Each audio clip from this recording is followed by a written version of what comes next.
విధంగా ఆదిత్యాహ వసవః సాధ్యాహ సిద్ధాశ్చ స్వగణాన్వితాః కాశ్యాం శుచిరతా నిత్యం నివసంతి ఆదరేణతే. ద్వాదశాదిత్యులు, అష్టవసువులు, 12 మంది సాధ్య దేవతలు, సిద్ధులనుబడే దేవగణములు, వీరందరూ కూడా వారి వారి సమూహములతో గణములతో వచ్చి కాశీలో ఆనందంగా ఈశ్వరుని ఆరాధన చేస్తూ ఉంటారు.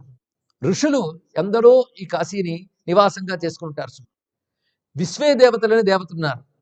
ఆ దేవతలు కూడా విశ్వే దేవాచ సతతం కాశ్యాన్ తిష్టంతి అనాకులాహ. అందుకే కాశీ క్షేత్రానికి వెళితే సర్వదేవతల సన్నిధిలో మనం ఉన్నామని తెలుసుకోవాలి. ఇక్కడ సర్వదేవతలు ఎన్ని దేవగణాలు కోట్ల కొలది వేద పురాణములు వర్ణించాయో వారందరూ కాశీలో ఉన్నారు సుమ. కదాచిదపితే కాశీ నత్యజంతి దృఢవ్రతాహ. కొంతమంది యోగులు ఎలా ఉంటారంటే ఎట్టి పరిస్థితుల్లోనే మేము కాశీని విడిచిపెట్టమంటారు. ఆ ఒక్క దీక్ష చాలయ్య, కాశీని విడిచిపెట్టము అనేటువంటి వారు ఎందరెందరో యోగులు. వారందరూ కూడాను వివిధమైన వ్రతములు అనుష్ఠిస్తూ వివిధమైన సాధనలతో ఉంటారు. వాళ్ళు ఎలా ఉంటారంటే చకోరాయువ పూర్ణేందు.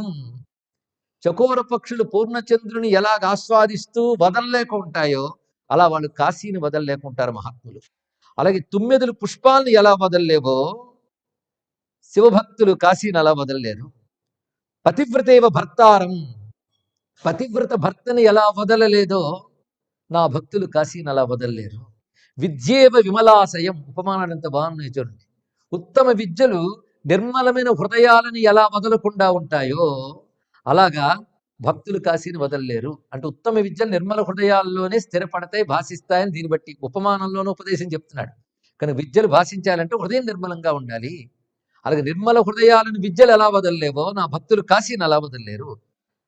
అలాంటి ఆకలి వేస్తున్న వాడికి మంచి అన్నం దొరికితే వాడు ఎలా వదలలేడో దాన్ని సాధకులకి కాశీ దొరికితే అలా వదలలేరు. అనంత ఉగ్ర తపో లబ్ధై. అనంత ఉగ్రమైన తపస్సుల వల్ల లభించిన పుణ్యముల యొక్క రాశియే కాశీ అని చెప్తూ సంజహాతి నిపుణో వక్త్రగా. నోటికందును కూడిన ఎవడు వదులుకుంటాడు? కాశీకి చేరినవాడు కాశీని అలా వదులుతాడు. మోక్షరూప ఇష్టఫలద బ్రహ్మానంద ప్రవర్ధిని. కాశీకున్న లక్షణములు ఏంటంటే మోక్షరూపమైన ఇష్టఫలాన్ని ఇస్తుంది, బ్రహ్మానందాన్ని వర్ధిల్ల చేస్తుంది. ఇయం కాశీ కామధేను మోక్షరూప ఇష్ట కామద. ఈ కాశీనే కామధేను అనాలి. కానీ కామధేనువుల కంటే గొప్పది సుమ.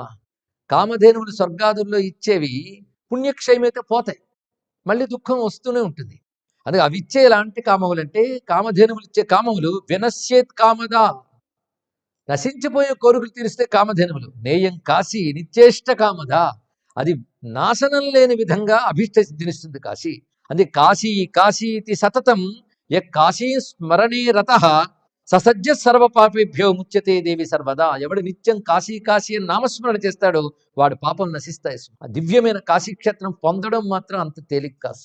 కాశీం ప్రాప్తుం నయతతే సయైవ పురుషాదమ. మానవుడి పుట్టినవాడు అసలు కాశీకి వెళ్ళాలని ప్రయత్నించకపోతే వాడిని పురుషాధముడు అనాలి ఇక్కడ.